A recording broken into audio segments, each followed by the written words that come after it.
Data centers are not dead. They are evolving. That's the headline for WWT's Data Center Priorities Report for 2024. That's an attention-grabbing headline for a report that can maybe seem rather obvious at first glance, but hang on. 5 reasonable priorities united by a subtle but persistent thread that once you pull on it a little bit, reveals a whole new call to adventure. Take a look. Priority 1, paying down technical debt remains important, yet the term modernize stands out and perhaps in contrast to something like just a refresh. Now this one says develop, but my hope is that you already have a cyber recovery plan. Changes are coming fast in this area and we're going to spend more time on this, so just hang on.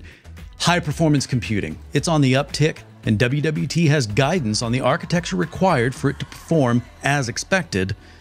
Number 4, virtualization. Well, that's been synonymous with VMware for many of us, but what changes now under Broadcom? And then finally, staffing shortages.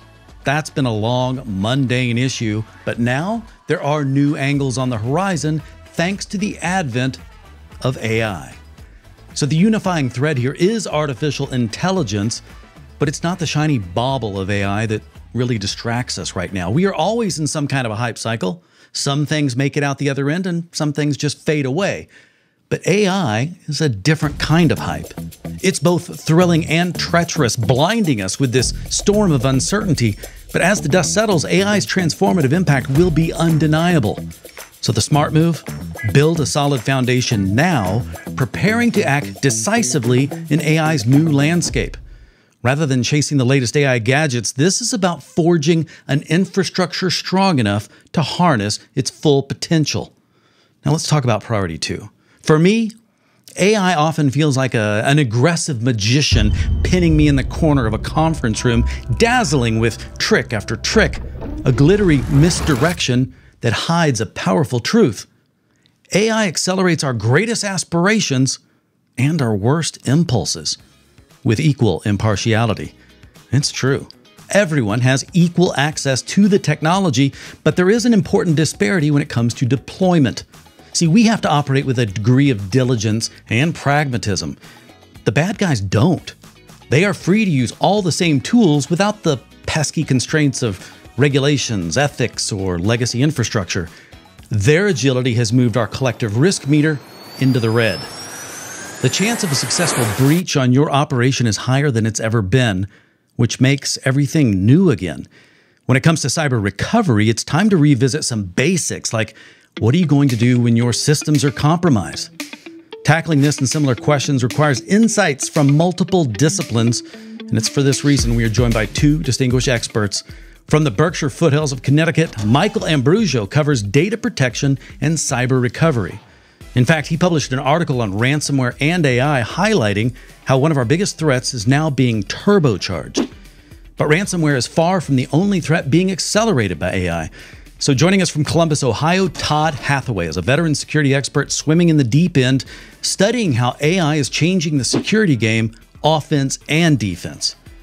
As we confront the dual realities of our data's growing worth as well as its jeopardy, the data center endures as the indispensable fulcrum anchoring us through these exciting times. I'm your host, Rob Boyd. Welcome to Worldwide Technology Presents Research with insights powered by the Advanced Technology Center. Tell us what you do for Worldwide Technology. We've worked together before, but I don't know, it may have changed a little bit or maybe not. They may have shifted the title around. I don't know. So I think right now I'm a solutions architect is the actual role. But basically what I do is I work with WWT's customers in the field of data protection and cyber resiliency as it relates to data protection. So I'm a 20-year data protection veteran in the industry. And basically I speak to customers, help them to understand what their problems and pain points are, and then connect them with a solution that's going to solve those problems. All right. I'm going to come back to a few of those things there, but that's good. That's perfect. And so we've also got Todd. I am a technical solution architect focused on AI security. And since the reality is AI security is a brand new emerging topic, it's probably better to talk a little more about my background because I've only been focused on AI security for about the last 3 to 6 months. And before that, I was really focused on application and API security. across the financial sector. And I've got a 20 plus year career in cybersecurity, both from a network standpoint, an app standpoint, as well as an overall infrastructure standpoint. So moving into this topic of AI security has been fun. Just a lot of it is similar principles to an AppSec strategy as you start to think about the protection of AI systems. But there's also a heavy focus on how are we seeing AI enhance existing cybersecurity techniques, existing data protection techniques.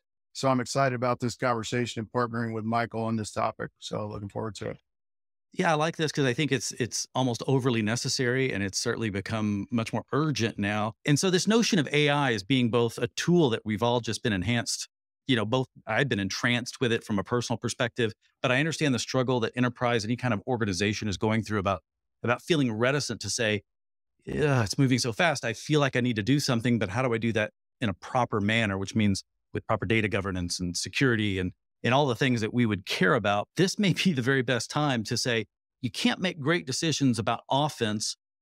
Defense is a little bit precarious, but we're going to confirm that through Todd in just a moment. But Michael, cyber recovery and the ability to say, you know what, maybe now is the time I finally admit that the increased likelihood of me being successfully breached. So I was actually doing a recording with another podcast, and I got a kind of question out of the blue: is how is AI going to intersect with ransomware? We were talking about cyber resiliency, and I gave an off the cuff kind of answer because I hadn't prepared for it, which was really around attackers' ability to leverage AI to enhance their ability to get into systems, which is the first thing that came to my head. And I was listening back, and I'm like, okay, that works, but it's not a really good answer, and it's not thorough. Yeah. So one of the nice things about my role at WWT is that I have the opportunity to generate content for our platform.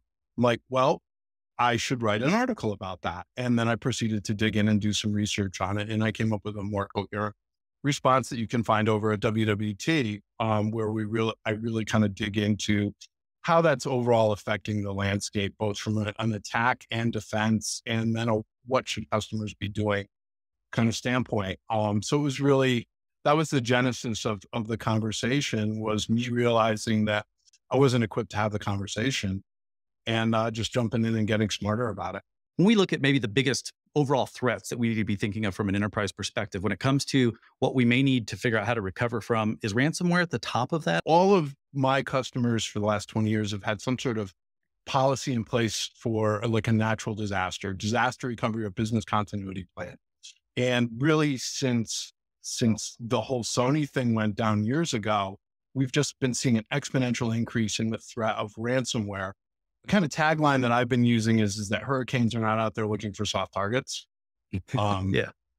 And that kind of encapsulates it is that ransomware is an active threat that it's out there looking to take your business down or extort money out of you, while, natural disasters are just things that come along that you have to prepare for. We happen to think that it's hitting certain things more often and go, well, those are just the soft targets flying up, so they're going to be the obvious debris that gets left behind. So Todd, what is the overall state of security? Here's an easy question to answer. Right. Overall state of security in terms of how AI is affecting it. Obviously, I want to get to ransomware and where that goes, but can you paint us the broad picture of what you're seeing now and how that maybe relates? For lack of a better word right now, it's there's a lot of hype. There's a lot of marketing interest in appealing to customer sentiment using the terms AI, using the terms GPT, using the terms large language models, etc. And looking at it from kind of a practitioner standpoint, it's very difficult. And as you dive in it with a focus on AI, the first 2-3 months of my job here at Worldwide was focused on just trying to wade through what's reality, what's available today, and what's coming. We had to really step back and carve it into 2 areas of focus, which was the security of AI and AI as a security tool. And really, I think for the purposes of today's discussion, we're going to talk more about the second topic there, which is AI as a security tool in terms of how AI can augment or complement a data protection strategy. But at the same time, I think that there's a potential, and maybe topics for another day, of how AI systems might be affected by a cyber resilience strategy as well. Because I think rapid recovery, as we get into data poisoning of large language models, and when a system's identified as poisoned, how do you take it offline? How do you recover it and bring it back to a positive state as fast as possible, especially if this is now a part of your business and generating revenue for your business? So there will be that cyber resilience, cyber recovery of AI systems path.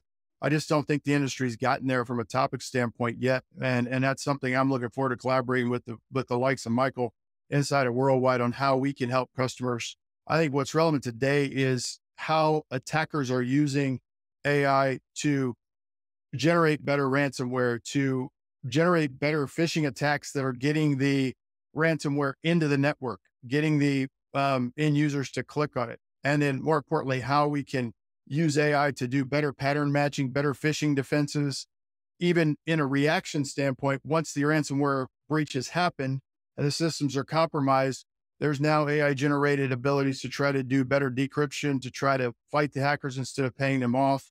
It's a very broad topic, but again, it's very new and emerging. And I think we're going to see a lot of research and development coming out across the vendor landscape over the next few months. We get so excited about what AI is doing and how many different things we could do and such like this, and we're planning for that. Well, the bad guys are doing the exact same thing.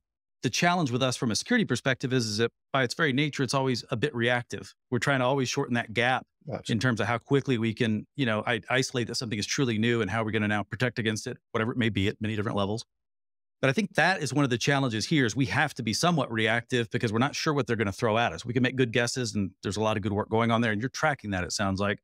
But specific to ransomware, did you see where attacks are different than what we may have gotten in the past because of AI that had to kind of be adjusted for now?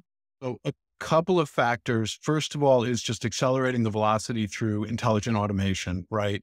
Where before you could maybe do, because this is a volume business, right? You're going to attack 10,000 people. If you get one, great. That's a win. Because the cost of an attack is pretty low these days. I mean, it can just literally keep running, as you said. Yeah, exactly. And it's also out there as a service, but that's another topic.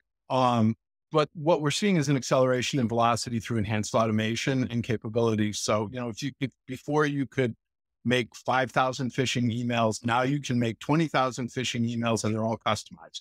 I don't see as many spelling mistakes. I see phrasing issues sometimes in the spam, but I'm getting an increased amount of spam, which I feel like is people knocking at the door saying, are you going to unlock for me? Let me look around. Instead of now doing phishing attacks, it's almost entirely spear phishing attacks where, the thing is customized to your inbox. The other thing that I'm seeing that really, really kind of terrifies me is these AI capabilities with deepfakes and voice modeling in social engineering attacks. I mean, if you look back at last year, one of the biggest ransomware events we had was at a large casino complex out in Vegas that will remain nameless.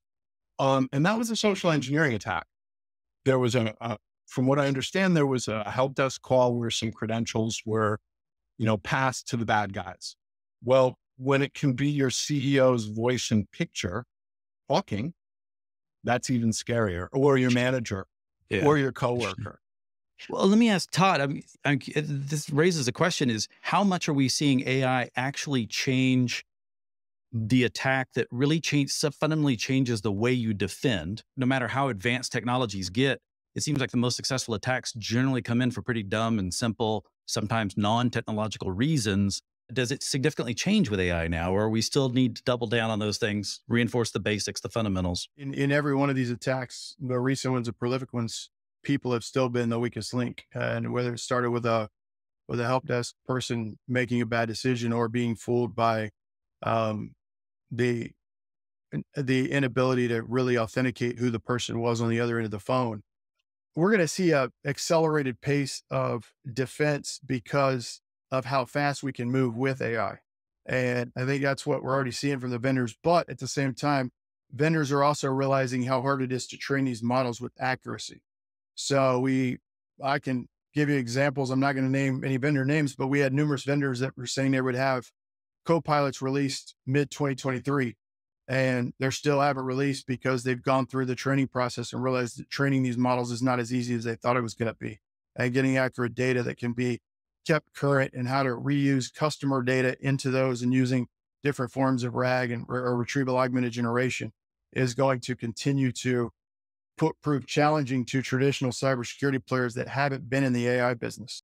Every vendor out there is going to have to retool with adding machine learning experts and adding engineering capabilities around data science. Todd, I want to ask just one question. This leads into other shows that I think we want to do, but I feel like the other threat here from an AI perspective, maybe a company isn't saying, here's our AI projects, but they've got employees who have the ability to add plugins to other applications that they're using, even if they can't go directly to ChatGPT. I feel like that's an additional threat vector that is potentially exposing information that could be used in social engineering attacks or could be used in ways we haven't thought of yet. The biggest thing is understanding what your users are already doing. We've seen organizations when inventory is taken of just third-party GPT tools that employees are downloading. They're putting plugins into their browser. They're downloading their own meeting note takers out of seek to make themselves more efficient at their job. I think back to several years ago when BYOD was a big topic in public or Wi-Fi at home. Everybody wanted to start bringing their tablets and their smartphones to the office because they learned how easy it was to put Wi-Fi in their house. And we called it the consumerization of Wi-Fi. And we're in that same space right now, but the consumerization of AI is happening faster than the companies can react to it and put the defenses in. So you see a lot of these policies are, well, we're just going to block all usage of ChatGPT, or we're going to block all of BARD, or we're going to block, if you haven't locked down rights to install software and they're installing plugins to Office 365 or plugins to Salesforce or plugins to a variety of tools on the desktop, they're already accessing GPTs out on the internet and you don't even realize it because it's just another HTTP request through your proxy. That's where companies have to start getting visibility into what these tools are doing and where those LLMs and the large language models that their data is going to. Especially the one that scares me the most is the proliferance of meeting recorders and this promise of, hey, I can record your meeting, I can summarize and take notes, and I can develop action items and process it and send a document right to your inbox. Well, that's great, assuming that data is trusted or where that data is going is secured, because now you've got your voice prints of your key employees in those meetings being sent up to a large language model. You've got meeting notes of potential proprietary information, all being summarized and sent off to some third-party system. Where does that system lie? Is it in a adversarial country who has access to it?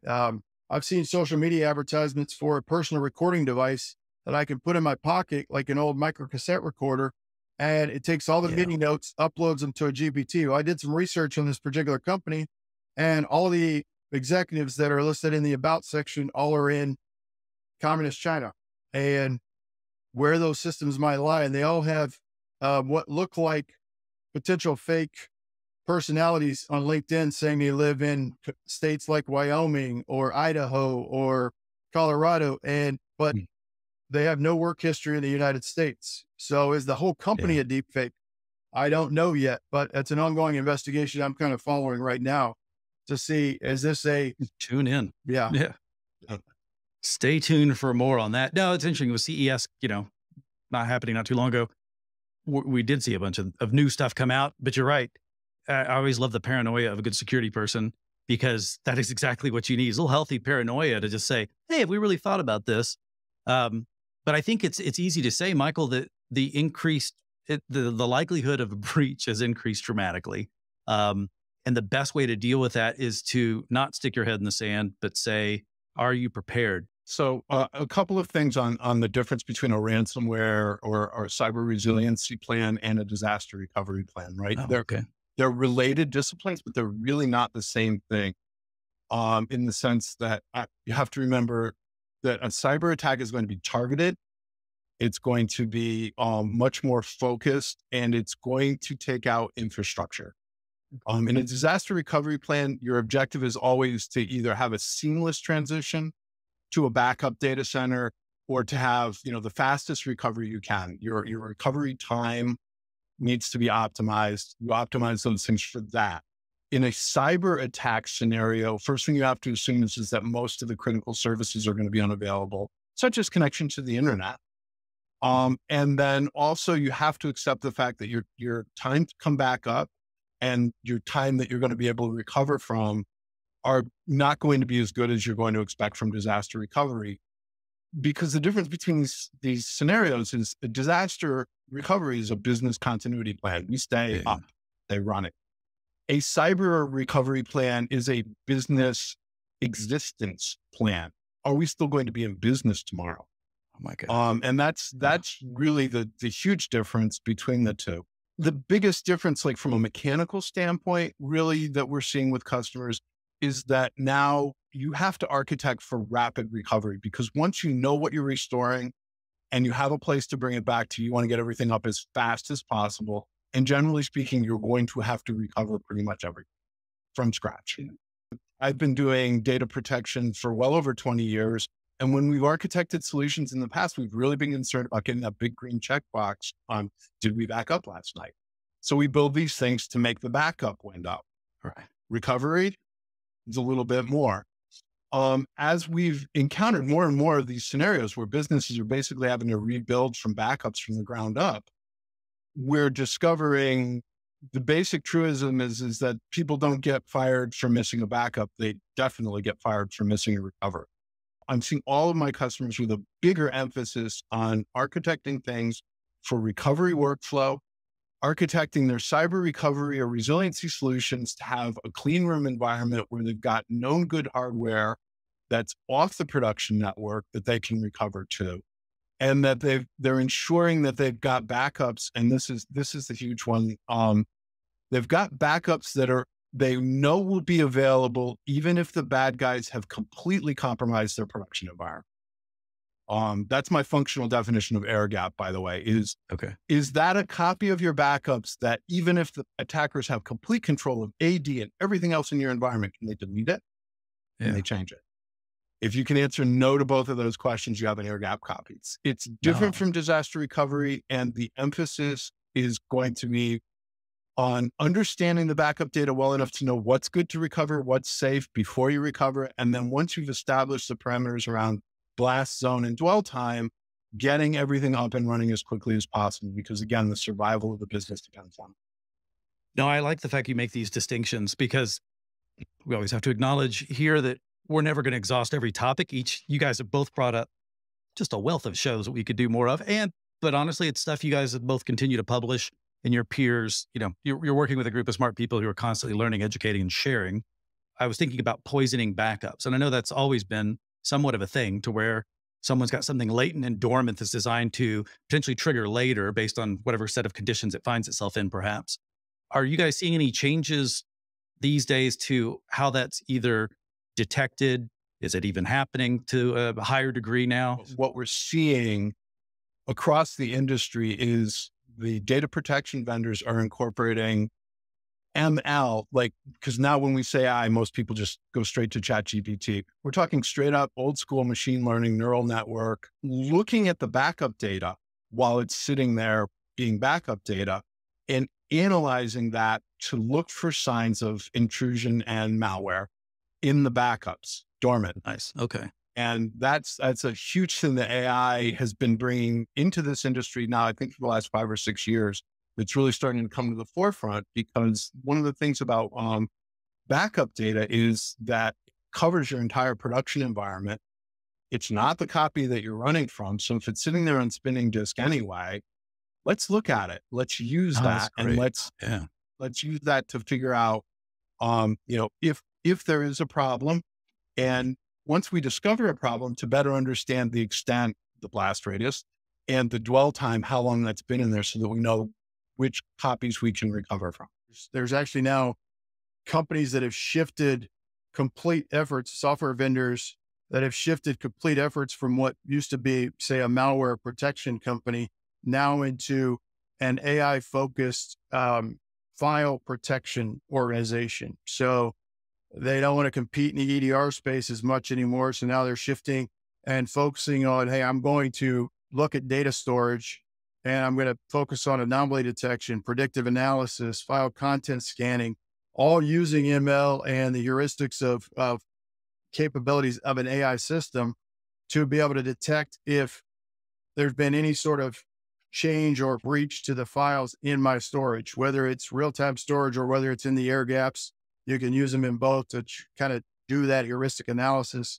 And then that can integrate out with your threat intelligence systems.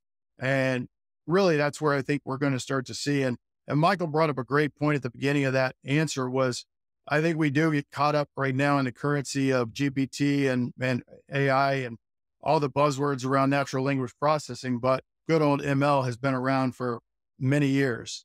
And it's one of the things that WWT has cut its teeth on. We've been doing ML and AI for 7+ years. It wasn't a cool and like the forefront of technology. It wasn't the sexy thing we were out marketing, but we've been in that business 7+ years now. NVIDIA's AI Partner of the Year for the past 7. And ML is always going to be there as a tool in the security defense. Because it's very good at fast anomaly detection. It's very good at predictive analysis and behavior analysis. It's actually good at things that AI is not good at. I mean, we forget because I think we over rotate on saying, oh, well, now AI is the omniscient one. But no, it's a great tool set for certain things, but you understand the security risk, of course, but there's implications of just wasting your time and money. 100%. Yeah. And I mean, I think that's a lot of the currency. And that's where I think security programs and security practitioners need to make sure that they're understanding how AI is already being used in their organization. Almost every organization we touch base with has some sort of ML based technology touching their data. And I think without AI, I mean, this is all about data protection, but data is the key to everything and making sure you have the data. I don't think Michael's going to argue. Classification. And even in a recovery standpoint, what data is most important to recover first? How do I know that if I don't have a full classification and inventory of all my data in all of my environments, whether it's cloud, whether it's on-prem, that initial data governance and data classification strategy is key to all of this as we talk about it, whether it's data recovery or whether it's AI security. Yeah, I got to jump in and agree with that 100%. I mean, the cyber resiliency and cyber recovery builds that I've seen that have been successful have all started with a robust and comprehensive data classification program. Absolutely. And customers should never underestimate the importance or the scope of getting that done first, because if your solution is to vault everything, you're going to be in a lot of trouble. I love the fact that you guys are helping sort through what I always used to refer to as the data sheet challenge, which is how do I compare vendors, that all sound like they're doing the same thing? And boy, is that difficult now. What do you recommend in terms of what WWT can do to help customers through this?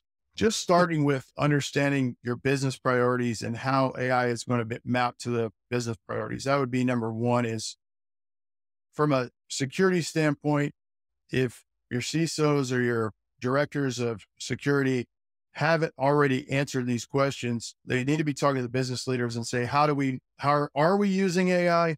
How do we want to use AI? Because understanding the fact that it's already happening or it's already in motion is really this. I kind of equate it to any sort of recovery program. Until you admit that you're doing it, you don't need to work on the problem. So, and I think that that's part of the problem with security practitioners. They don't think they're doing it in the corporation, so they don't think they need to worry about it yet. And so far, all the public attention has been to public GPT usage, and the data's all been public. Oh, it's no different than searching Google.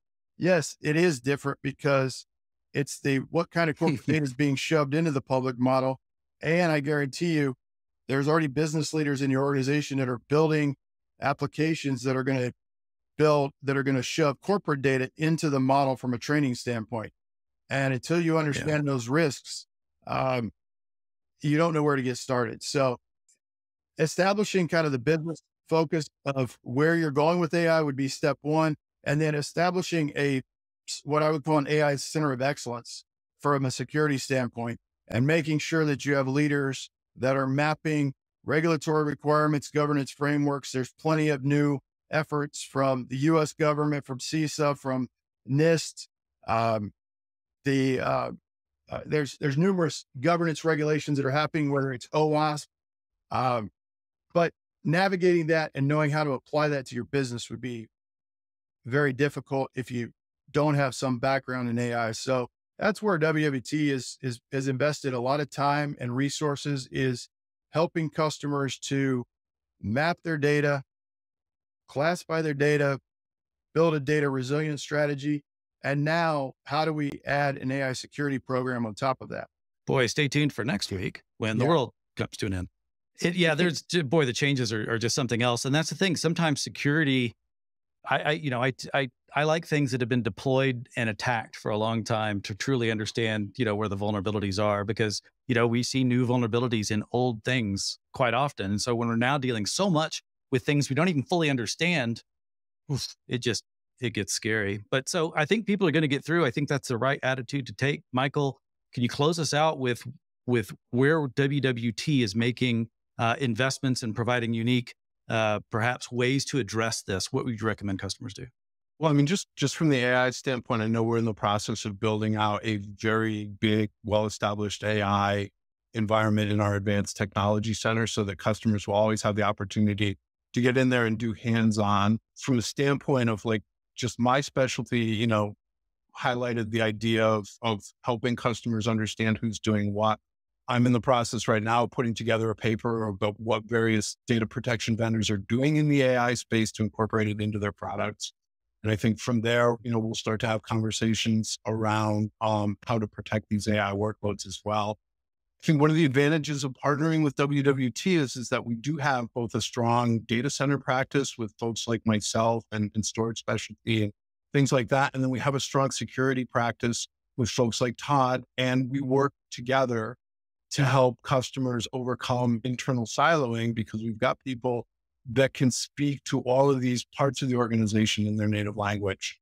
And I think that's a key component as well. So obviously, if you want to talk data protection or cyber resiliency, we've got a bunch of folks here that I know full well can help customers to overcome these problems and develop tested strategies that are effective across the industry. And I'm sure Todd's organization has very, very similar offerings as well. Well, that's one thing I like about you guys is no matter who I call, once I start talking, once you guys get an understanding of where we are, and I being anybody going in there, you guys are going to help pull in the right resources, because that happens. It feels like probably with every single, decent sized project you're working on. Long gone are the days of the hardware vendor just looking to ship equipment. But that ATC, let's see if this works in the labs, and that unique combination of things that you're facing. And I think that's being able to get in there and touch that stuff and not have to worry about how it's going to affect your production environment is huge. That's excellent. Yeah. And if I could just add a little bit to that from a summation standpoint, is I came to Worldwide 3 years ago from 20 plus years in the vendor community. And I never thought I would kind of want to work in a quote reseller world, but Worldwide is much more than a reseller. And I think what attracted me here was, after spending 20 years of wearing different vendor logos and selling only what was in their bag of tricks, I can now come here and build solutions with the best technology and the best minds across practice areas, and merging the expertise of minds like Michael from a data protection strategy. We have a data security practice inside of my organization and inside of the cybersecurity team as well. That's focused on the classification and the governance. And then our team now focused on AI security. We can bring together solutions in any technology problem and test it, build it, and curate it for our customers in the ATC and bring it to market with the best vendors. And those vendors are now changing on a daily basis. So we might start today with a framework in an AI composable lab that includes 6 vendors. And the beauty of the way we're building this in a modular format is, in 6 months, vendor 3 may be leapfrogged by 2 other vendors, and we can now swap those out and let customers come in and change that in a modular fashion. So it's an exciting time, and there's no more exciting place for me right now than being here at Worldwide. Yeah, we've been doing AI shows with increasing volume, as everybody has on this, but specifically speaking to the modularity of how you look at that practice to kind of free yourself up from being locked to the whims of a single LLM or something like that. You guys are constantly pushing the envelope In a nutshell, my summary is I think you guys reduce risk for technology. When it comes to getting things done, the idea is work with us because we're going to do everything within our powers, and which are quite good, to be able to reduce the risk of this not achieving the outcomes that we've helped you define together, whatever that may be. Well, gentlemen, this is where we say goodbye. I hate to do it. But Todd, thank you so much for joining us. It's been a pleasure to meet you and work with you. Absolutely. And thank you as well. Oh, very good. And Michael, second show. I think we should do this again. I'm starting to get used to you. Absolutely. Anytime, any place. You guys are smart. I really enjoy it. Enjoy the rest of your day. As artificial intelligence accelerates the pace of change, cybersecurity struggles to keep pace.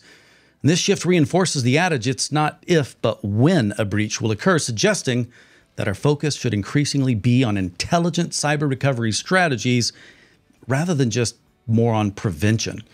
There are so many eye-opening ideas and justification to be found for each one of the 5 priorities, and we're going to have future shows on some, if not all of these. But the safe bet, read it for yourself right now, and don't be afraid to pick up the phone and ask for help. Worldwide Technology offers so many valuable resources. They are focused on learning and collaborating with customers so that we can all stay ahead of the trends, the risks, and the opportunities. Thanks for joining us today. My name is Rob Boyd.